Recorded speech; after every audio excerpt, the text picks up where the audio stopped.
Hello guys, मेरा नाम फ़रदीन है। अगर आप अपनी जीमेल आईडी का पासवर्ड भूल गए हैं, आपको पता नहीं है कि आपने क्या पासवर्ड डाला था, तो मैं आपको बताऊंगा कि आप अपनी जीमेल आईडी का पासवर्ड कैसे पता कर सकते हैं। उसके लिए आपको मेरे मोबाइल की स्क्रीन पर चलना पड़ेगा। तो चलते हैं मेरे मोबाइल की स्क्रीन पर।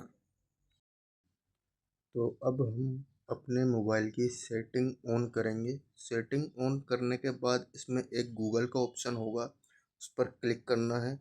उस पर क्लिक करने के बाद जो भी जीमेल आईडी होगी वो यहाँ पर शो करेगी। फिर यहाँ पर पासवर्ड मैनेजर वाले ऑप्शन पर क्लिक करना है। उस पर क्लिक करने के बाद यहाँ पर google.com पर क्लिक करना है।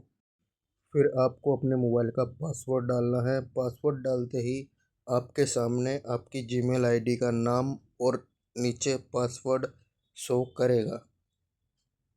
Thank you.